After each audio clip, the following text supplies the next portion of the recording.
यवतमाल जिले के लिए breaking news. Thackeray गुट में भूचाल, हारी हुई नगर सेवकों का विस्फोट, सांसद और वरिष्ठ नेताओं की नार्को टेस्ट की मांग।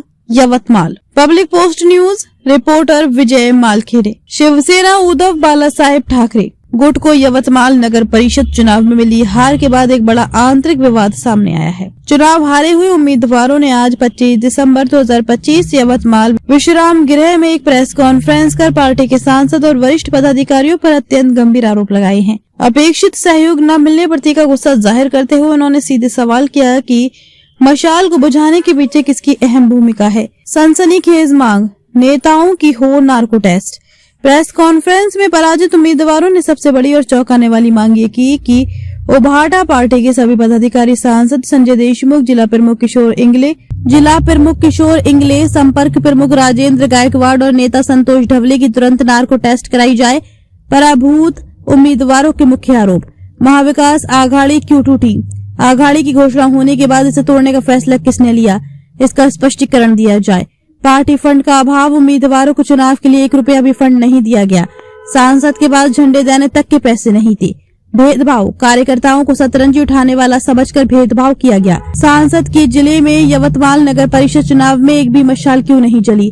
उम्मीदवारों ने साफ कहा है कि इन सब ने मिलकर पार्टी को खत्म करने का काम किया है। उद्धव ठाकरे से करेंगे मुलाकात। सभी पराजित उम्मीदवारों ने जल्द ही शिवसेना पक्ष प्रमुख उद्धव ठाकरे और वरिष्ठ नेताओं से मिलकर अपनी पूरी बात रखने का ऐलान किया है। इस प्रेस कॉन्फ्रेंस में अतुल गुल्हाने, मनीष लोलगे, शुभम तोलवानी, मंदाताई भिवगंडे, रवि राउत, बालू नायक और श्रद्धा लोलगे सहित अन्य उम्मीदवार मौजूद। इस बड़े विवाद पर ठाकरे गुट के वरिष्ठ नेताओं की क्या प्रतिक्रिया आती है, इस अपडेट के लिए जुड़े रहिए पब्लिक पोस्ट न्यूज के साथ। सध्या स्थितीमध्ये असलेले जिल्हा प्रमुख किशोरजी इंगळे आहे आणि संपर्क नेते आमचे राजेंद्रजी गायकवाड।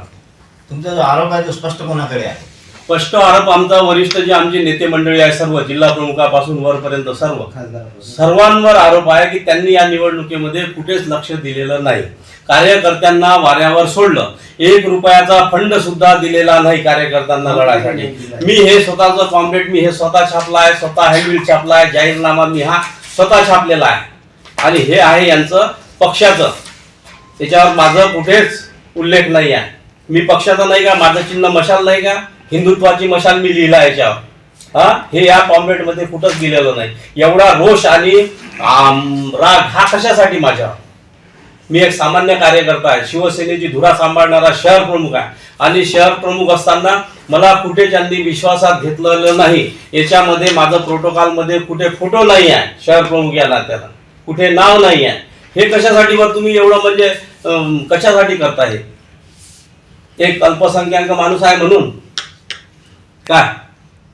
तर हे योग्य नाही आहे। याच्यामुळे कसं माहित आहे का, पक्षामध्ये पुढे कार्यकर्ते काम करावं की नाही करावं म्हणजे ही एक शंका निर्माण झालेली आहे। यांचं म्हणणं एक आहे की संतोष भाऊ काँग्रेस सोबत मॅनेज झाले, संतोष भाऊचं म्हणणं आहे हे मॅनेज झाले, आहे का दोघंही समोर बसा आहे। आणि नार्को टेस्टचा जो प्रश्न आहे तो आमच्यासोबत उद्धव साहेबांपाशी झाला, बाजू मांडा। जर तुमच्याकडे उद्धव साहेब भेट घेत नसेल तर आमची तेवढी इज्जत आहे का उद्धव साहेब आम्हाला भेट देते आमच्या जाण्यावर? मग यावेळेस जर एवढं हे खरं बोलत आहे तर खरं कोण बोलत आहे? नार्को टेस्ट दोघांचंही करा, करा, खासदाराचंही करा।